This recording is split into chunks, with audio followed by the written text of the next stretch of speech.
We're sitting down with Dr. Schaefer because the month of January is National Blood Donor Month, a time for us all to come together to give that life-saving capabilities to those in need throughout our communities.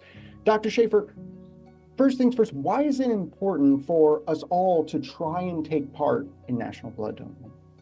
Well, as you said, it is National Blood Donor Month, and this has been going on since 1970. This is not a new initiative because the need is ongoing, and every 2 minutes in the United States, someone needs a blood transfusion.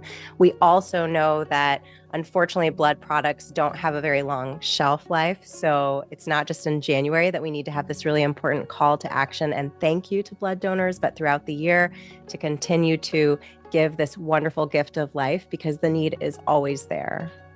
It always is. And I have been remarkably blessed in my career to be able to sit down with some of the families who've been recipients of large blood donations and seen the results of this. Because a lot of times, as a blood donor, you don't see the end result.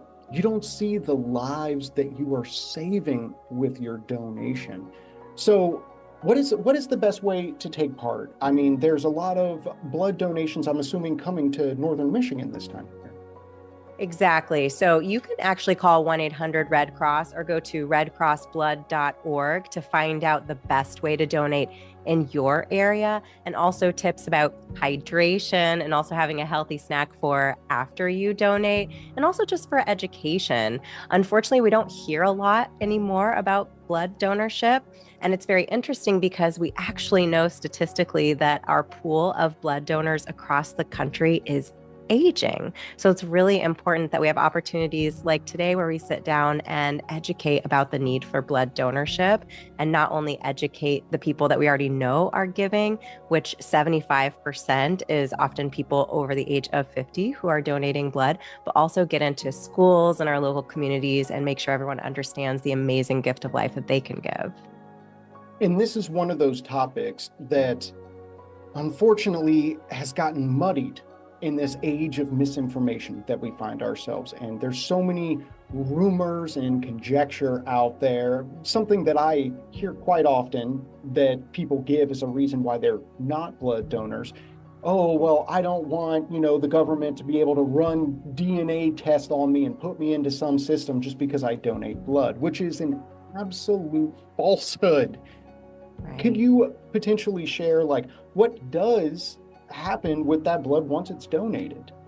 Absolutely. Well, they are typing it. So they're making sure that they know the blood type specifically, because when you donate blood to someone, you give it to someone who has a different blood type, they could have a very serious or even life-threatening reactions. They're typing the blood, which can be helpful for you too to understand what your blood type is if you don't already know or you've lost it during your life. You maybe knew when you were born, but they're also testing it for important diseases because they would not want to pass along blood-borne diseases. So they're checking it for things like HIV, hepatitis B. They're testing for things like West Nile, but they're not going to be saving that information or testing DNA or anything of that nature. They're just making sure that the blood transfusion is safe for the person that it'll be going to.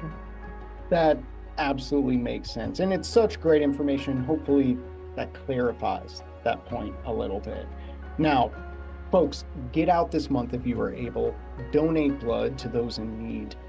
Dr. Schaefer, one last time, where could someone go to find a blood donation event near them, or potentially head to a facility to donate blood this season?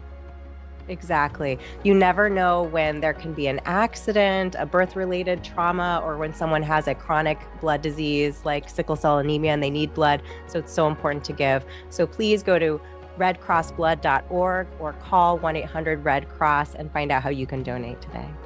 And as always, we are going to make sure that all the information to connect with your local donation center, to reach out to Dr. Schaefer if you have additional questions, or to check out her wonderful podcast, Talks with Dr. Schaefer. It's all going to be available after the show today over on our website, 9and10news.com.